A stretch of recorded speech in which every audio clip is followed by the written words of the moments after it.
G7 정상회담 지금 진행되고 있습니다.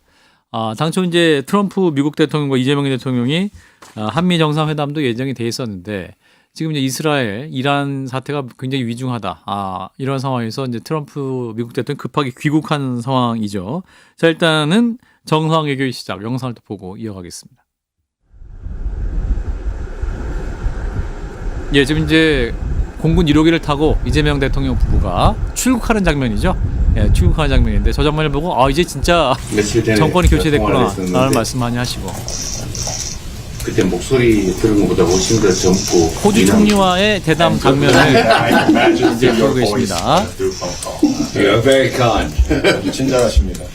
말씀하신 것처럼 호주는 대한민국 한국 전쟁 당시에 아주 많은 수의 파병이 있었고 어떤 그 공헌으로 대한민국이라고 하는 나라가 살아남아서 오늘날 이렇게 한자리에 같이 있습니다. 예, 자 이재명 대통령 호주 총리와 또 환담하는 장면도 언론에 공개되긴 했는데 이 장면 혹시 어떻게 보셨는지 조 대표님.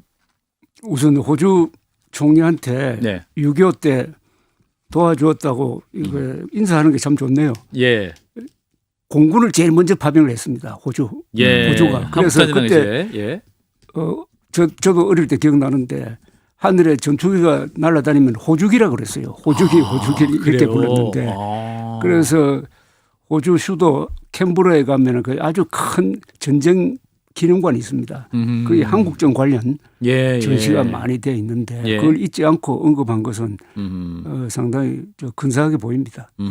그렇군요. 앤서니 앨버니지 호주 총리인데 또 이 총리에게 이재명 대통령이 잘생기셨다라는 말씀을 해가지고 약간 분위기가 화기애애했다고 하는데. 그러니까요. 자, 이긴 최고도 말씀. 그러니까 이번 정상회담을 통해서 다양한 어떤 정치권에서 큰 기대를 가지는 분들이 많았어요. 그리고 외교적으로 성과를 가져와야 된다라는 말씀도 많이들 하시는데 저는 사실 큰 기대는 하지 않았던 것이 옵저버격의 참관이었었고 G7에서 뭔가 발언권이 있거나 의결권이 있는 상태는 아니었잖아요. 그렇죠. 그러니까 이제 각국 정상들에 대해서 풀었어야 되니까 잠깐 나와가지고 인사하는 정도로만 해도 우리가 전 대통령의 파면에 따른 어떤 공백 기간이 길었기 때문에 어떤 외교나 정상 국가들의 어떤 다양한 소통 채널을 복원했다라는 그 자체 메시지를 주는 것만 하더라도 전 큰 어떤 성과라고 전 보고요.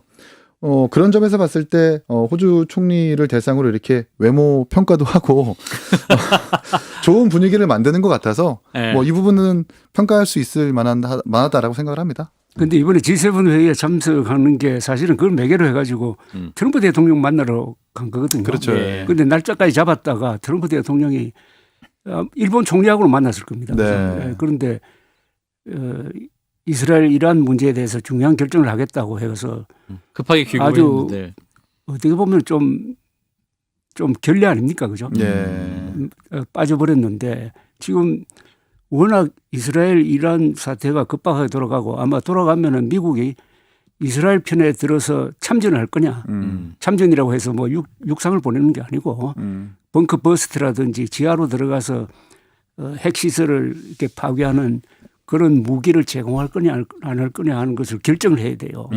그런데 이번 사태를 보면서 제가 느끼는 게 중동에서 일어난 거라고 해가지고 우리가 먼 나라라고 생각하면 안 되고 중동에서 큰 변화가 일어나면 이게 연동이 돼가지고 한반도 한국에 큰 영향을 줍니다. 그러니까 우리가 우선 피해가 생겼잖아요. 정상회담 예정됐다가 이게 깨져 버렸잖아요. 그래서 이 기회에 그동안 6개월 동안 우리가 국내 문제를 가지고 워낙 이렇게 심각하게 다투다가 보니까 세상이 어떻게 돌아가는지 몰라요. 그러니까 이스라엘, 이란 이 사태를 굉장히 주시해야 됩니다. 이게 또 석유값과 연관이 되고 유가와 그게 주식 이건 더 말할 것도 없고 그리고 이번에는 이스라엘이 작심을 하고 지금 이란을 공격하고 있는데 전투기 200대가 지금 동원됐는데 단 한 대도 격추되지 않았어요. 그래서 마음대로 지금 테헤란을 폭격하고 있습니다. 그러면 핵 문제 해결뿐만 아니라 이란 레짐 체인지까지 지금 겨냥하고 있다는데 그렇다면은 우리의 포지션도 그리고 이란은 또 북한하고 가깝잖아요. 그래서 이 문제에 대해서 저는 우리 언론이라든지 우리 지도층이 좀 더 관심을 기울여야 된다는 그런 생각을 하게 되었습니다. 사실 이제 트럼프가 이란의 완전한 그 비핵화를 원한다라고 이제 이란의 최후 통첩을 했다고 하는데 사실 말씀하신 대로 이란과 북한은 가깝고 그렇죠. 또 어떤 핵 기술 관련해서도 뭔가 그 연관이 있을 수 있는 상황이 많이 여태까지 있었기 때문에 북한에도 뭔가 또 메시지가 될 수 있을까요? 지금 북한이 이번에 이스라엘이 사상 최대 규모의 참수 작전을 했거든요. 예. 그러니까 하메이는 최고 실력자니까 남겨놓고 그 밑에 있는 군사 사령관들을 계속 죽이지 않습니까? 예. 참모총장 죽인 다음에 이번에 후계자가 지명되니까 오늘은 그 후계자까지 죽였어요. 예. 그리고 핵 기술자를 한 10명 정도 암살을 했습니다. 그러니까 완전히 국가 지도부를 지금 공포에 떨게 하고 있거든요. 예. 우리가 대북 핵 방어 전략 중에 3축 전략 중에 하나가 북한에 대한 참수 작전입니다. 네.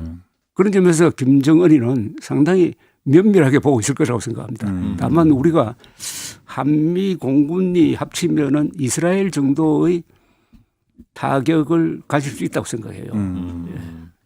사실은 이스라엘 모사드 그 정보 당국이 굉장히 오랜 시간 준비를 해온 그렇죠. 결과로 이제 오늘 이렇게까지 온 상황이긴 한데 이긴 최고도 우리에게 주는 메시지 뭐가 그러니까 뭐 있을지. 한미 정상회담까지 성사가 됐다면 가장 좋았을 텐데 예. 이게 사실 뭐 야당의 일각에서는 왜 눈 뜨고 코 베었냐 뒤통수 맞았다 또 뭐 이렇게 비판하시는 분도 계시더라고요. 근데 상황의 특수성은 사실 그렇죠. 예, 존중을 해줘야 되는 게 워낙 이란과 이스라엘의 어떤 정세가 심상치가 않고 또 급거 귀국한 다음에 도널드 트럼프가 자기 트위터에 올린 것을 보면 Iran cannot have a nuclear weapon, 그러니까 핵 무기 절대 가질 수 없다. 그리고 I said it over and over again. 난 계속해서 얘기한다. 테헤란 공격을 계속 예고하고 있는 상태라서 워낙 위중한 상태입니다. 그렇기 때문에 미국을 탓할 이유도 없고 우리나라 대통령에 대해서 평가할 이유도 없기 때문에 상황의 특수성은 우리 국민들과 정치권이 좀 이해해 줘야 되는 거 아니라 생각이 들어요. 예. 또 미국도 우리 정부에 이제 양해를 구해왔다라고 대통령실이 추가 입장을 밝혔기 때문에 뭐 한미 관계에 뭔가 문제가 있다, 이상한 기류다라 해석할 필요까지는 없는 상황인 것 같고 지금 국제사회의 기류가 굉장히 급박하게 돌아가고 있고 우리 정부는 또 어떻게 대응할 것이냐 또 이 부분에 대해서 면밀히 전략을 짜야 될 필요는 있어 보입니다. 자, 2주밖에 안 됐는데 이재명 대통령 이제 대통령실 또 국무총리 주요 인선도 발표를 하고 며칠 전 또 장마 초기 상황에 대해서도 네. 발표한 메시지들 보면서 좀 평가가 나고 있습니다만 대표님 어떻게 보고 계시는지. 어제 그러지 않아도 고위 공직을 맡았던 사람들 모임에 제가 한번 가봤어요. 예. 한 8명이 앉아 있던데 그중에 이재명 후보 찍었던 사람은 한 사람도 없어요. 그런데 이분들이 공통적으로 하는 이야기가 조 대표님과 또 친한 지인이시 하는 이야기가 예. 일머리가 있는 대통령 같다고 하는 거예요. 오, 일머리 의미 있네요. 일머리. 제가 가만히 생각해 보니까 일머리가 있는 대통령이란 말을 마지막으로 제가 썼던 사람이 이명박 대통령입니다. 이명박 대통령은 일머리가 있는 사람 아닙니까? 네. 지역 활동도 잘하셨고. 청계천 복원 그리고 서울시내 교통체제 개혁을 말씀 없이 했잖아요. 네. 그러니까 그 큰 계획을 하면서 말씀 없이 한다는 게 유능하다는 것 아닙니까? 그 뒤에 박근혜, 문재인 그리고 윤석열 세 사람은 일머리를 몰랐던 사람이라고 생각해요. 그런데 이재명 대통령이 일머리가 있는 것처럼 보이는 것은 이분이 성남시장, 지자체장을 했기 때문에. 경기도지사 한 것하고 그리고 워낙 이 머리가 잘 돌아가는 그리고 실용주의 또는 실리주의 이게 합쳐져 가지고 인상은 상당히 좋고 그게 여론조사로 지금 반영돼 가지고 상승 흐름이 나오고 있습니다. 일단 지지율이 한 60% 나오고 있지 않습니까? 긍정적으로 평가 일머리. 자, 이긴 최고는 그래도 뭔가 그러니까 이제 그 항상 시장 때 했었던 모습이 그대로 지금 대통령까지 올라와 있어요. 재난 대비 풍수에 대비 그 민방위복을 입고 회의를 하는 모습을 그대로 대통령까지 가져간 부분이 있는 건데 본인이 의도한 것 같아요. 근데 야당은 칭찬에 인색해야 되니까 저는 그렇게 생각을 해요. 2주 차지만 허니문은 없다. 그렇죠. 그러니까 열흘밖에 안 됐고 평가하기 아직 어렵고 다만 지난 정부가 정상적으로 임기를 끝낸 정부가 아니잖아요. 그렇죠. 마지막 장면이라고 하는 것이 헌법재판소에서 탄핵되고 국회 군대를 끌고 들어갔었던 그 장면이 국민들 뇌리 속에 아주 강력하게 기억하고 있기 때문에 사실 이재명 대통령께서 청와대 경내에서 구내식당 밥만 먹어도 잘한다라고 평가를 받을 거예요. 이전 정부와 확실하게 대비가 되니까.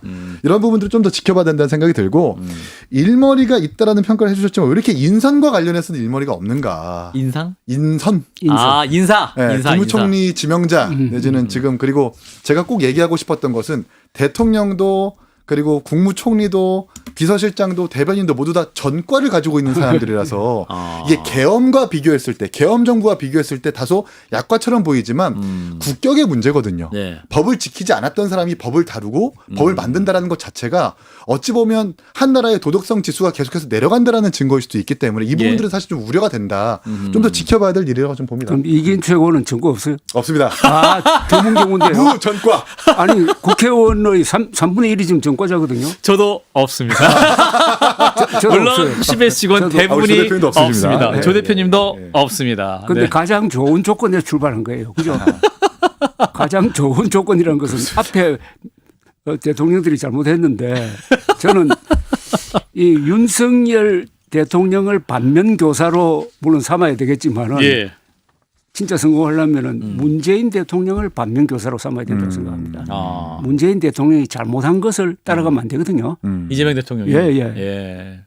네, 그 부분도 사실은 초기 출범 모습은 문재인 정부 시절과 좀 약간 비슷해요. 예. 어떤 인사하고 대통령실에 대해서 국민들이 막 관심 많고 또 박수를 보내는 초기 시작과 굉장히 유사한데 향후 100일 이후에 또 어떻게 국정을 운영하는 것이냐 연말 정도에 또 판단할 수 있지 않을까 싶습니다. 자, 일단 오늘 라커룸 여기까지 하겠습니다. 조 대표님.